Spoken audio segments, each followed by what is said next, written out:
everyone. Now I explain the Articles International Convention on Road Lines 1966 as amended. Article 1. General obligation under the Convention.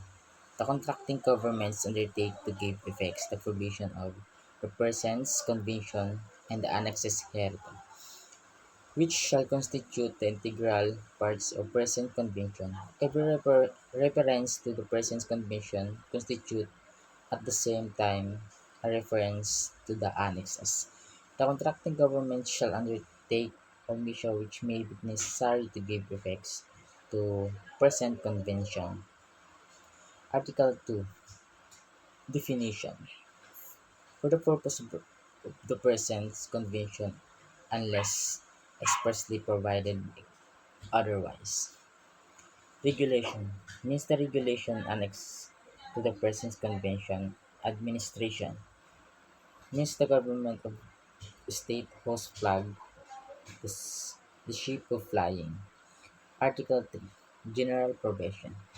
No ship to which the present convention applies shall proceed to sea on an international voyage of the date of which the present convention comes to enforce, unless it has been surveyed, marked and provided, which International Load Lines Certificate 1966, or where appropriate, an International Load Line Exemption Certificate in accordance with the provision of the present convention. Article 4. Application. The present subprovision shall apply to ships are registered in countries, the governments of which are contracting governments. Ship registered in territories to which the present convention is extended under Article 32 rather. Article 5. Exemption. The present convention shall not apply to ship of war, new ship of less than 24 meters 79 feet in length, existing ship of less than 150 tons gross, pleasure yachts not engaged in trade, fishing vessel, not Article 6. Exemption.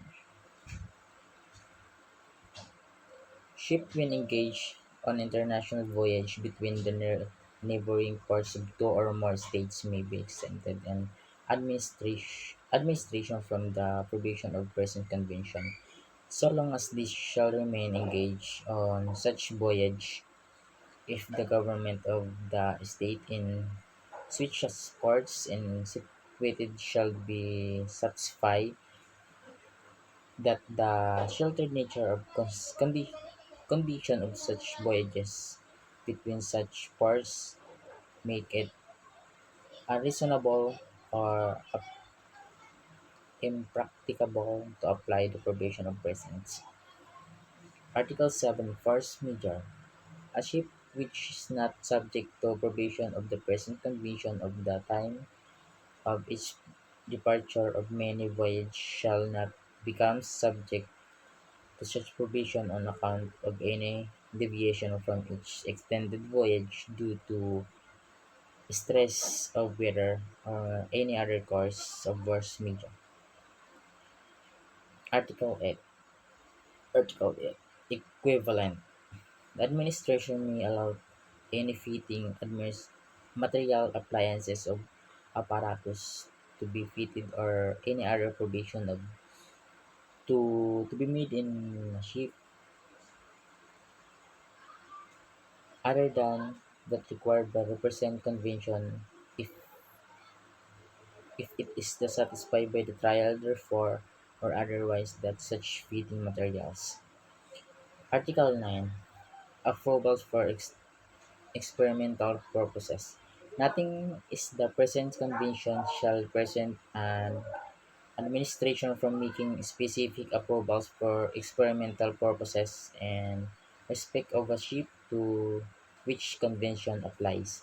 Administration which makes any such approval shall communicate to the Organization for circulation to the contracting government's particular.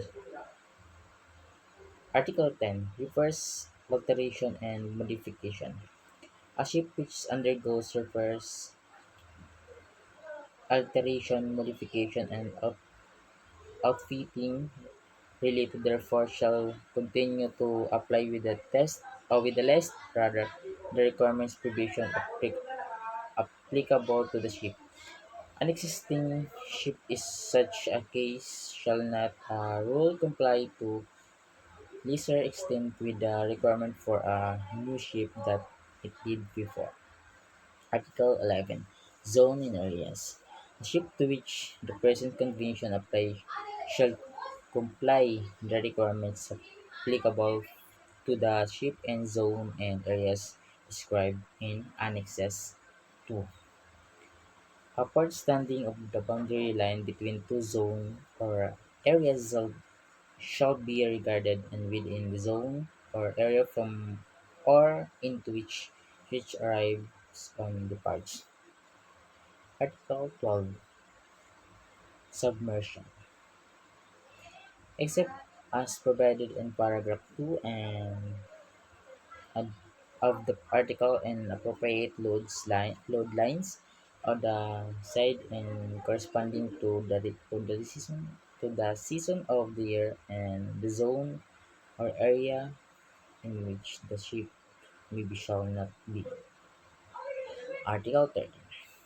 Survey inspection and making. The survey inspection and making of the ship as regards the enforcement of the provision of the present convention and the granting of exemption therefore shall be carried out by officer of the administration.